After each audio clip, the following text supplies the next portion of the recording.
Dito sa mundong ginagalawan, maraming pangyayari at katanungan na di kayang ipaliwanag. Subalit, may mga teorya, haka-haka na pwedeng gawin. Kaya, tara, sabay-sabay nating tuklasin ang hiwaga at misteryo.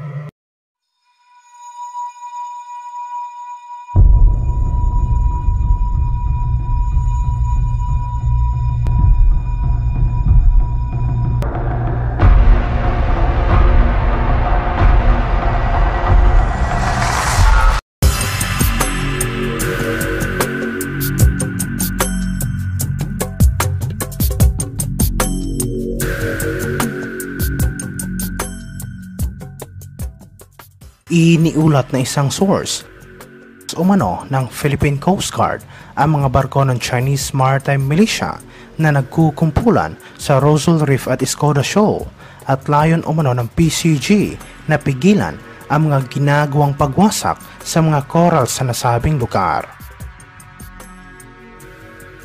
Nag-deploy ang Philippine Coast Guard ng mga barko sa West Philippine Sea matapos makita sa ginawa nitong underwater survey ang napakalawak na pinsala sa seabed ng Rosal Reef at Escoda Shoal, mga lugar na madalas pinupuntahan ng Chinese Maritime Militia sa West Philippine Sea. Ang resulta sa ginawang survey ay nagpakita ng marine ecosystem sa mga features na ito ay lumilitaw na sirang-sira na at wala na umanong makikitang isda. Ayon sa tagapagsalita ng PCG para sa West Philippine Sea na si Commodore J. Tariela.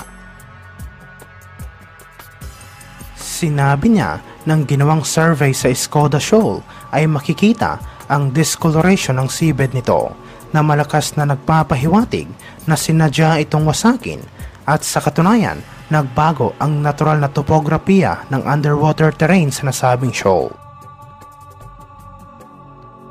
Samantala, muling binatikos ni Opposition Senator Risa Hontiveros ng China at pilit na pinagbabayad ito dahil sa idinulot na environmental damage ng kanilang maritime militia sa West Philippine Sea. Ayon sa senadora, ang Philippine government ay maaaring makakuha ng bilyon-bilyon kung ang komunistang bansa ay mapipilitang magbayad at idinagdag na ito ay magbibigay ng isang malaking pakinabang sa bansa sa gitna ng kinakaharap na krisis ngayon sa ating ekonomiya. Sinabi ni Hontiveros sa kanyang pahayag na ninanakawan na nga ng China ng hanap buhay ang mga mangingisda, winawasak pa nila ang likas yaman ng bansa. Kung mababayaran ng Chinese government ang lahat ng utang nito sa Pilipinas, sigurado umanong makakatulong ito ng malaki sa ating bansa. Hindi ito ang unang pagkakataon na hinimok ni Hontiveros ang China na magbayad. Noong 2020, pinilit niya ang ehekutibo na ituloy ang diplomatic effort at obligahin ang Beijing na magbayad para sa mga napinsalang reef ecosystem sa Panatag Shoal at Spratly Islands dahil sa mga ginawang reclamation activities ng komunistang bansa. Sinabi ni Hontiveros na ang Pilipinas ay nawawalan ng tinatayang 33.1 billion pesos taon-taon dahil sa mga pinsalang ito. Binigyang diin niya na ang bansa ay may karapatang singilin ang China dahil hindi umano ito ang unang pagkakataon ng Pilipinas ay humingi ng reparasyon mula sa ibang bansa. Bukod sa pagpilit sa China na magbayad, naghain din si Hontiveros na isang proposed Senate Resolution No. 804 na nananawagan sa naaangkop na Senate Committee na magsagawa ng inquiry sa umano'y harvesting at pagsira sa mga coral sa Rosal Reef. Samantala, sa ibang aspeto naman, iniulat na isang source na mayroon umanong isang mataas na opisyal na miyembro ng Chinese Communist Party na nagtatangkang patalsikin si President Xi Jinping at sinabi na naghihintay lang umano ito ng tamang pagkakataon. Usap-usapan umano na mayroong mga Chinese officials na napipilitang sumunod sa mga polisiya ni President Xi Jinping at sinabi na unti-unti silang bumubuo ng isang hiwalay na paksyon sa loob ng CCP. Sinabi naman ng ilang analista na habang tumatagal ay lalong nahihirapan si President Xi Jinping na kontrolin ang ibang mga miyembro ng Chinese Communist Party dahil nais din umano ng ibang paksyon na nasa loob ng CCP na magkaroon ng isang bagong leader.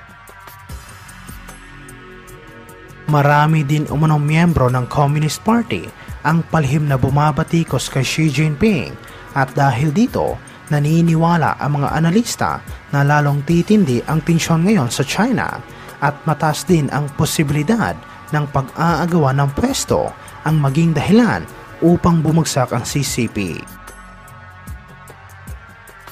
Iniulat ito matapos sinabi ng Armed Forces of the Philippines na nagpahayag umano ang ilang mga bansa ng interes bukod sa Japan at Australia na sumali sa Pilipinas at Estados Unidos sa pinaplano nitong pagpapatrolya sa South China Sea.